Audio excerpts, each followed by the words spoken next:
আসসালামু আলাইকুম। শিক্ষার্থীদেরকে আজকের অনলাইন ক্লাসে স্বাগতম ও শুভেচ্ছা জানাচ্ছি। আমি মনিরা জামান মনি, মেট্রোপলিটন কলেজ খুলনার তথ্য ও যোগাযোগ প্রযুক্তি বিষয়ের প্রভাষক। আমার আজকের আলোচ্য বিষয়টি হচ্ছে তথ্য ও যোগাযোগ প্রযুক্তি বিষয়ের প্রথম অধ্যায় থেকে এক্সপার্ট সিস্টেম।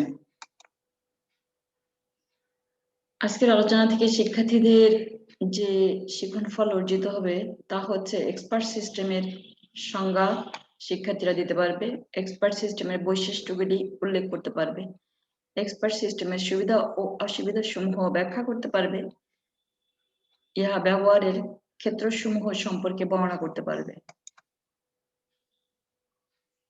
তো আমরা পাঠ উপস্থাপনে যে বিষয়টি উল্লেখ করতে চাই সেটি হচ্ছে এক্সপার্ট সিস্টেম। আর্টিফিশিয়াল ইন্টেলিজেন্সকে যে তিনটি ক্ষেত্রে প্রয়োগ করা হয় তার মধ্যে অন্যতম ক্ষেত্রটি হচ্ছে বুদ্ধিবৃত্তিক বিজ্ঞান, এবং বুদ্ধিবিজ্ঞানের ক্ষেত্রগুলোর মধ্যে বর্তমানে সবচেয়ে জনপ্রিয় ক্ষেত্রটি হলো এক্সপার্ট সিস্টেম। তো সংজ্ঞা হিসেবে যদি বলা হয় তাহলে বলা যায় কোনো বিষয়ের উপর তথ্য সংগ্রহ করে তা কম্পিউটারে সংরক্ষণপূর্বক প্রয়োজনীয় বিশ্লেষণ করে ওই বিষয়ের উপর কোনো প্রশ্ন করে কম্পিউটার থেকে উহার উত্তর জেনে নেওয়ার ব্যবস্থাকে এক্সপার্ট সিস্টেম বলা হয়। মূলত এক্সপার্ট সিস্টেম হলো কৃত্রিম বুদ্ধিমত্তার একটি প্রয়োগ। এটি এমন একটি কম্পিউটার সিস্টেম যা মানুষের মতো চিন্তা ভাবনা করতে পারে এবং মানুষের চেয়েও নির্ভুল ও দক্ষভাবে সমস্যার সমাধান করতে পারে। অর্থাৎ এটি এমন একটি কম্পিউটার সিস্টেম যার মানব মস্তিষ্কের মতো পারিপার্শ্বিক পরিস্থিতি বিশ্লেষণ করে সর্বোচ্চ সাফল্য লাভের জন্য সিদ্ধান্ত নেওয়ার ক্ষমতা আছে। তো মনে করো একটি কম্পিউটার সিস্টেমকে গাণিতিক বিষয়ের সামগ্রিক জ্ঞান প্রদান করা হলো।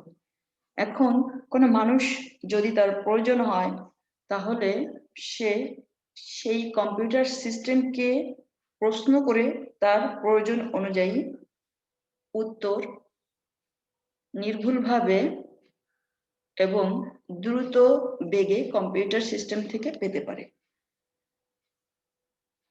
অথবা এইভাবেও এক্সাম্পল দেওয়া যেতে পারে যে কোনো একটি বিদ্যুৎ উৎপাদন কেন্দ্রের সার্বিক বিষয়গুলি একটি কম্পিউটার সিস্টেমে, সার্বিক বিষয়গুলি অর্থাৎ সার্বিক বিষয়ের জ্ঞান একটি কম্পিউটার সিস্টেমে ইনপুট করা হলো। পরবর্তীতে ওই পাওয়ার প্ল্যান্টের কোনো তথ্য কোনো মানুষ যদি পেতে চায় তাহলে ওই সিস্টেম থেকে সহজেই এবং নির্ভুলভাবে সে পেতে পারে।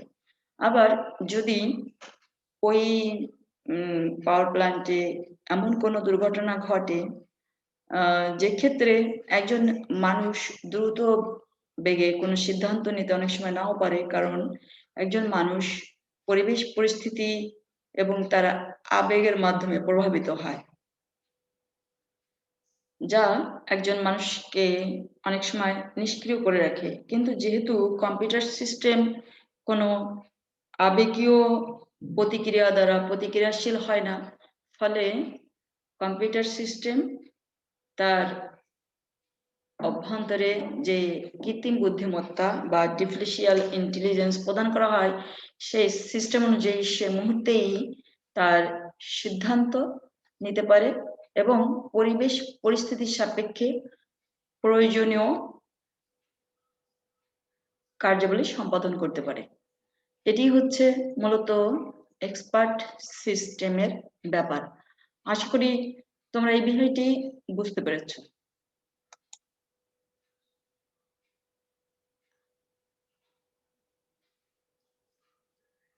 তো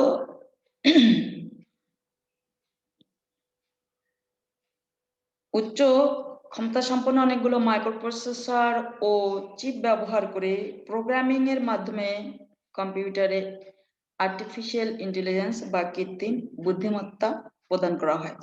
ব্যবহারকারীরা এই সিস্টেম থেকে কোনো গুরুত্বপূর্ণ বিষয়ে প্রশ্ন করে উত্তর জানতে পারেন। যেমন ক্যাডুলাস এবং মাইসিন নামক এক্সপার্ট সিস্টেম থেকে ডাক্তাররা চিকিৎসা সংক্রান্ত বিভিন্ন জটিল সমস্যার সমাধান জেনে নিতে পারেন। কম্পিউটার ডিজাইনাররা আরআই নামক এক্সপার্ট সিস্টেমকে প্রশ্ন করে সাহায্য নিতে পারেন। তো এক্সপার্ট সিস্টেম গঠনের ক্ষেত্রে মূলত কয়েকটি উপাদান আছে, যেমন নলেজ বেস ও সফটওয়্যার রিসোর্স। এক্সপার্ট সিস্টেমে যে বিষয়টি, এক্সপার্ট সিস্টেমের বিষয়টি এইখানে চিত্র আকারে দেওয়া হয়েছে, এবং চিত্রটি যদি তোমরা দেখো যে একজন মানুষ তার প্রয়োজনীয় তথ্যগুলো একটা সফটওয়্যারের মাধ্যমে কম্পিউটার সিস্টেম থেকে জেনে নিতে পারে। তো এই এক্সপার্ট সিস্টেম দুইটি উপাদান নিয়ে গঠিত হয়, একটা হলো নলেজ বেজ আর একটি সফটওয়্যার রিসোর্স। এক্সপার্ট সিস্টেমে কম্পিউটারকে বিশাল তথ্য ভান্ডার দিয়ে সমৃদ্ধ করা হয়, যাকে জ্ঞান ভান্ডার বা নলেজ বেজ বলা হয়। জ্ঞান ভান্ডারে যে কোনো নির্দিষ্ট বিষয়ের উপর প্রশ্ন করে উত্তর পাওয়া যায়। মূলত কোনো একটি বিষয়ের সার্বিক জ্ঞানগুলো জ্ঞান ভান্ডারে, একটি কম্পিউটার সিস্টেমের জ্ঞান ভান্ডারে সঞ্চিত করে রাখা হয়, এবং সাধারণত ডিভাইসগুলা, কোনো মেশিন তার ভিতরে প্রদত্ত কোনো তথ্য কোনো কারিগরি বা প্রযুক্তিগত জটিলতা ছাড়া নষ্ট হতে পারে না। এর ফলে একটি কম্পিউটার সিস্টেম তার কাছে উল্লেখ করা যে কোনো প্রশ্নের উত্তর সে সহজেই দিতে পারে। কিন্তু এক্ষেত্রে একজন মানুষের যেহেতু বিভিন্ন রকম মেমোরি বিভ্রাট ঘটে, যার ফলে অনেক সময় দেখা যায় যে একজন মানুষ কোনো একটি বিষয়ে এক্সপার্ট হওয়া সত্ত্বেও প্রয়োজনীয় বিষয়ের অবতারণ অনেক সময় সে, বা প্রয়োজনীয় বিষয়ের উত্তর অনেক সময় সে তাৎক্ষণিকভাবে দিতে সক্ষম নাও হতে পারে, যেটি কম্পিউটারের ক্ষেত্রে হয় না। কম্পিউটার সিস্টেম তার জ্ঞান ভান্ডারে সঞ্চিত যে কোনো প্রশ্নের উত্তর অত্যন্ত দক্ষভাবে একজন ব্যবহারকারীকে সরবরাহ করে। আর এই জ্ঞান ভান্ডারের কাজের জন্য উচ্চ ক্ষমতা সম্পন্ন অনেকগুলো মাইক্রোপ্রসেসর ও চিপ ব্যবহার করে প্রোগ্রামিং এর মাধ্যমে কৃত্রিম বুদ্ধিমত্তা তৈরি করা হয়, যা ইন্টারফারেন্স ইঞ্জিন নামে পরিচিত। আর একটি ইউজার ইন্টারফেসের সাহায্যে মানুষের সাথে এই ইনফারেন্স ইঞ্জিনের মিথস্ক্রিয়ার মাধ্যমে সমস্যার সমাধান করা হয়। সাধারণত প্রোগ্রামে কোনো ভুল না থাকলে এক্সপার্ট সিস্টেম নির্ভুলভাবে কাজ করে।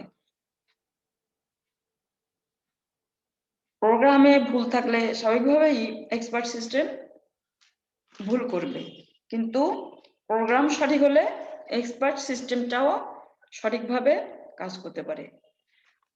মূলত দক্ষ মানুষের জ্ঞান বুদ্ধির সাহায্যে তৈরি করা প্রোগ্রাম দিয়ে চালিত হলেও এক্সপার্ট সিস্টেম অনেক ক্ষেত্রে মানুষদের চেয়েও দ্রুত গতিতে কাজ করে থাকে। আমি পূর্বেই উল্লেখ করেছি যে মানুষের মাঝে আবেগ ও নানা ক্রিয়া প্রতিক্রিয়া বিদ্যমান থাকে, যা এক্সপার্ট সিস্টেমের ক্ষেত্রে অনুপস্থিত। ফলে এক্সপার্ট সিস্টেমের দক্ষতা মানুষের চেয়ে অনেক বেশি। এক্সপার্ট সিস্টেমের পূর্বের এই যে আলোচনাগুলি আমি করলাম, সে আলোচনাগুলো থেকে এর কিছু বৈশিষ্ট্য আমরা পাই। সে বৈশিষ্ট্যগুলি হচ্ছে, এটি একটি সফটওয়্যার যা কোনো সমস্যা সমাধানের উদ্যোগ গ্রহণ করে। এক্সপার্ট সিস্টেমটি হচ্ছে আসলে একটি সফটওয়্যার যা মানুষের কোনো সমস্যা সমাধানের উদ্যোগ গ্রহণ করে। এটি একজন দক্ষ মানুষের জ্ঞান বুদ্ধির সাহায্যে তৈরি করা প্রোগ্রাম দিয়ে পরিচালিত হলেও অনেক ক্ষেত্রেই মানুষের থেকে দ্রুত গতিতে কাজ করতে পারে। নিশ্চয়ই বিষয়টি তোমরা সুস্পষ্টভাবে বুঝতে পেরেছো যে একজন মানুষ আবেগীয় নানা ক্রিয়া প্রতিক্রিয়া দ্বারা প্রভাবিত হয়, যার ফলে একজন মানুষ অনেক ক্ষেত্রে দ্রুত গতিতে কাজ করতে পারে না। কিন্তু একটি ডিভাইস অর্থাৎ কম্পিউটার সিস্টেম যেহেতু কোনো ক্রিয়া প্রতিক্রিয়া দ্বারা, কোনো আবেগীয় ক্রিয়া প্রতিক্রিয়া দ্বারা প্রভাবিত হয় না, যার ফলে এটি অতি দ্রুত কাজ করতে পারে। এটি সাধারণত একজন দক্ষ মানুষের সমতুল্য বা সাহায্যকারী হতে পারে, কিন্তু বিকল্প হতে পারে না। একটি কম্পিউটার সিস্টেম ঠিক ততটুকুই কাজ করতে পারে যতটুকু জ্ঞান বা বুদ্ধি অথবা কৃত্রিম বুদ্ধিমত্তা তাকে প্রদান করা হয়। কিন্তু এর ফলে কোন একটি বিষয় সম্পর্কে স্বাভাবিকভাবে বুদ্ধিমত্তা প্রদান করা হলে সে সেই বিষয়টির ব্যাপারে একজন মানুষের সমতুল্য অথবা সাহায্যকারী হতে পারে, কিন্তু একজন মানুষের বিকল্প কিছুতেই হতে পারে না। কারণ একটি কম্পিউটার সিস্টেম কখনোই নিজে নিজে কোনো কাজ করতে পারে না যা একজন মানুষ পারে। প্রকৃতপক্ষে কম্পিউটার সিস্টেমটি হচ্ছে মানুষ দ্বারা পরিচালিত হয় এবং এর ফলেই এটি মানুষের বিকল্প হতে পারে না। মানুষ পরিচালিত না করলে কম্পিউটার সিস্টেম অচল হয়ে যায়। এক্সপার্ট সিস্টেমগুলো সাধারণত নির্দিষ্ট সমস্যার সমাধান ভিত্তিক হয়ে থাকে। ধরো মহাকাশ গবেষণা বিষয়ক ব্যাপারে যে এক্সপার্ট সিস্টেম, এই এক্সপার্ট সিস্টেম শুধু মহাকাশ গবেষণার ব্যাপারেই নিযুক্ত থাকে। আবার কোন একটি কম্পিউটার সিস্টেমকে যদি চিকিৎসা সংক্রান্ত বিষয়ে এক্সপার্ট করা হয়, তাহলে সেই কম্পিউটার সিস্টেমটি শুধুমাত্র চিকিৎসা সংক্রান্ত বিষয়েই এক্সপার্ট থাকে। আবার কোন একটি কম্পিউটার সিস্টেমকে যদি সমুদ্র বিষয়ে এক্সপার্ট করা হয়, সেক্ষেত্রে সে সামুদ্রিক বিষয়ের বিভিন্ন তথ্য সম্পর্কে এক্সপার্ট থাকে। অর্থাৎ এক্সপার্ট সিস্টেমগুলো মানুষের জীবনের বহুবিধ সমস্যার ক্ষেত্রে একটা নির্দিষ্ট বিষয়ের সমস্যার সমাধান ভিত্তিক হয়ে থাকে। সবগুলো বিষয়ের সমস্যা সাধারণত একটি এক্সপার্ট সিস্টেমের মধ্যে থাকে না। তো আরো কিছু বৈশিষ্ট্য ও আমরা উল্লেখ করতে পারি, সেগুলো হচ্ছে প্রথাগত অ্যাপ্লিকেশন হলেও এটা কৃত্রিম বুদ্ধিমত্তার অংশ। প্রোগ্রামে ভুল থাকলে এক্সপার্ট সিস্টেম কোনো কাজ করতে পারে না। তো আবার এই এক্সপার্ট সিস্টেম কিন্তু মানুষের নিয়ন্ত্রণাধীন। মানুষ এক্সপার্ট সিস্টেমের নিয়ন্ত্রণাধীন নয়, এক্সপার্ট সিস্টেমই কিন্তু মানুষের নিয়ন্ত্রণাধীন। এক্সপার্ট সিস্টেমের সুবিধাগুলো এবার জানা যাক। একজন এক্সপার্টের উপর নির্ভরশীলতাকে হ্রাস করে। এক্সপার্ট সিস্টেমের ফলে কি হয়, অনেক সময় একজন মানুষকে একজন এক্সপার্ট মানুষের উপরে সাধারণত বিভিন্ন তথ্যের জন্য মানুষরা নির্ভরশীল হয়। অনেক সময় দেখা যায় যে সেই এক্সপার্ট মানুষটিকে মানুষেরা তাদের মানে অর্থাৎ ব্যবহারকারীরা তাদের প্রয়োজন অনুযায়ী পায় না। কারণ মানুষের ঘুম আছে, মানুষের খাওয়া আছে, মানুষের ব্যক্তিগত বিভিন্ন ব্যাপার আছে। কিন্তু কোন একটি তথ্যের প্রয়োজনে একজন মানুষ কি দীর্ঘ সময় অপেক্ষা করতে পারে? নিশ্চয়ই পারে না। সেক্ষেত্রে তার একজন ব্যবহারকারী অথবা যার তথ্য প্রয়োজন, সে যদি সেই এক্সপার্ট মানুষের উপর নির্ভর করে একটা দীর্ঘ সময় অপেক্ষা করে বা তার কাজ বন্ধ করে রাখে, সেক্ষেত্রে নানান রকম প্রবলেম হতে পারে। এর ফলে কি হয়, কম্পিউটারে কোনো কম্পিউটার সিস্টেমকে কৃত্রিম বুদ্ধিমত্তা প্রদান করা হলে একজন মানুষ সেই কম্পিউটার সিস্টেম থেকে তার প্রয়োজন অনুযায়ী তথ্যগুলো সহজেই পেতে পারে। এর ফলে এক্সপার্টের উপর একজন ব্যবহারকারীর বা বহুবিধ ব্যবহারকারীর নির্ভরশীলতা হ্রাস পায়। খুব দ্রুত বিশেষজ্ঞের জ্ঞান ও দক্ষতাকে করায়ত্ত করে। এক্সপার্ট সিস্টেম একজন বিশেষজ্ঞের সার্বিক জ্ঞান ও দক্ষতা খুব সহজে করায়ত্ত করে, এ কারণে যে তার মনোযোগের কোনো মানে কম্পিউটার সিস্টেম তো একটা মেশিন, এর ফলে তার আবেগ না থাকায় এবং মনোযোগের বিঘ্ন না ঘটায় একজন বিশেষজ্ঞের সার্বিক জ্ঞানকে এই সিস্টেম খুব সহজেই দক্ষতার সাথে নিতে পারে। অনভিজ্ঞদেরকে বৈজ্ঞানিকভাবে সমর্থনযোগ্য সমাপ্তিতে পৌঁছার সুযোগ দেয়। যারা কোনো একটি বিষয়ে অনভিজ্ঞ, সেটা বৈজ্ঞানিকভাবে হোক অথবা চিকিৎসা সংক্রান্ত বিষয়ে হোক, এই সমস্ত ব্যবহারকারীকে প্রয়োজনীয় তথ্য দিয়ে একটি নির্ভরযোগ্য সমাপ্তিতে পৌঁছার সুযোগ দেয়। ত্রুটিহীনভাবে দীর্ঘ সময়ব্যাপী কাজ করতে পারে। একজন মানুষের ঘুম, খাওয়া, ক্লান্তি ইত্যাদি আছে, কিন্তু যেহেতু কম্পিউটার সিস্টেমের এই বিষয়গুলি নেই, সুতরাং এটি প্রোগ্রাম যদি ঠিক থাকে তাহলে ত্রুটিহীনভাবে দীর্ঘ সময়ব্যাপী কাজ করতে পারে। প্রোগ্রাম এবং অন্যান্য যে ডিভাইসগুলা যা কাজের জন্য প্রয়োজন, সেই সিস্টেমগুলো যদি ওকে থাকে তাহলে এই এক্সপার্ট সিস্টেম ত্রুটিহীনভাবে দীর্ঘ সময় কাজ করতে পারে। একটি মাল্টি ইউজার এক্সপার্ট সিস্টেম একই সময়ে বহু সংখ্যক ব্যবহারকারীর কাজগুলো করতে পারে। তো এই হলো মূলত এক্সপার্ট সিস্টেমের সুবিধা।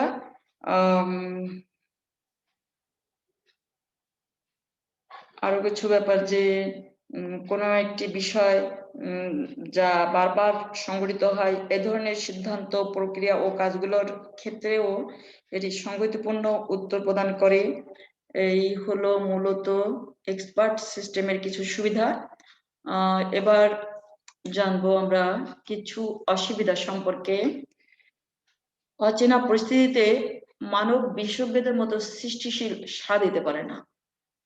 এমন কোন একটা পরিস্থিতির উদ্ভব হলো যে পরিস্থিতি সম্পর্কে এক্সপার্ট সিস্টেমকে কোনো ধারণা দেওয়া হয়নি, সেক্ষেত্রে একজন মানুষ যেমন তার সেই পরিস্থিতির মোকাবেলায় তার নিজস্ব বিচার, বুদ্ধি, বিবেচনা প্রয়োগ করতে পারে, সেটি একটি কম্পিউটার সিস্টেম পারে না। ফলে অচেনা পরিস্থিতিতে এটি কোন রকম সুব্যবস্থা বা কোনো সুন্দর সমাধান দিতে পারে না। ডোমেইন এক্সপার্টগণ সবসময় তাদের যুক্তি ও কারণগুলিকে ব্যাখ্যা করতে পারেন না। নলেজ বেজে ত্রুটি দেখা দিতে পারে এবং তা ভুল সিদ্ধান্ত গ্রহণে নেতৃত্ব দিতে পারে। অনেক সময় কম্পিউটার সিস্টেমের যে নলেজ বেজ, তা সেক্ষেত্রে যদি কোনো ত্রুটি দেখা দেয়, সেক্ষেত্রে ব্যবহারকারীরা সাধারণত কোন একটি বিষয়ে ভুল সিদ্ধান্ত পেয়ে যায় এবং ব্যবহারকারীরা সেই বিষয়ে এক্সপার্ট না হওয়ায় সেই কম্পিউটার সিস্টেমের ভুলকেই গ্রহণ করে ফেলে। অনেক সময় পরিবর্তিত পরিবেশের সাথে সামঞ্জস্য বিধান করতে পারে না। প্রকৃতপক্ষে অস্বাভাবিক এবং অসামঞ্জস্যপূর্ণ কোনো পরিস্থিতির উদ্ভব হলে বা পরিবেশ যদি পরিবর্তিত হয়, সেক্ষেত্রে এটি মানুষের মতো সৃষ্টি মানে বিচার বিবেচনা এগুলো প্রয়োগ করতে পারে না, কারণ এটা হচ্ছে শুধুমাত্র একটি প্রোগ্রাম। এটা তার নির্দিষ্ট সীমার বাইরে কখনোই যেতে পারে না।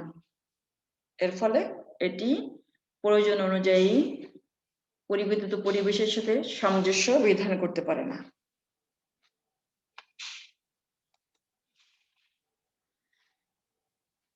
এক্সপার্ট সিস্টেম ব্যবহারের ক্ষেত্রসমূহ।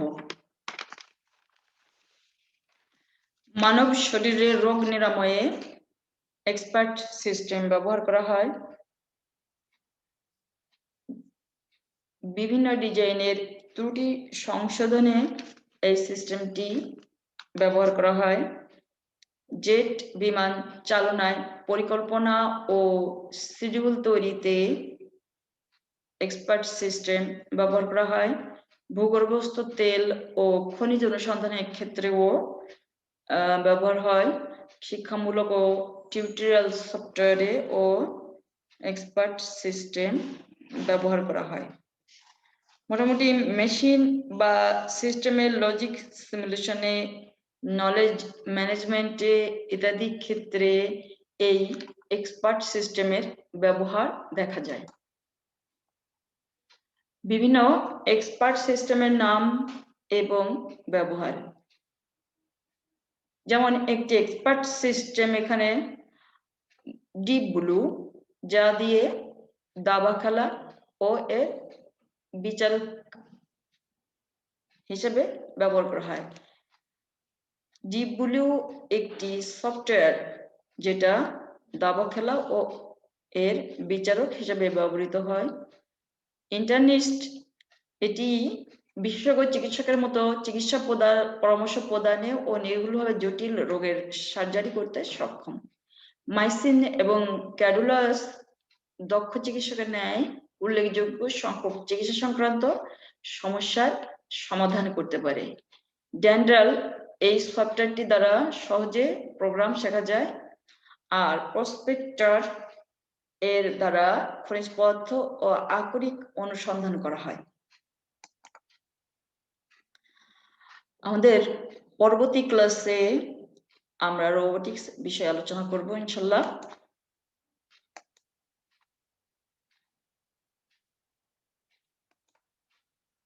আজ এই পর্যন্তই।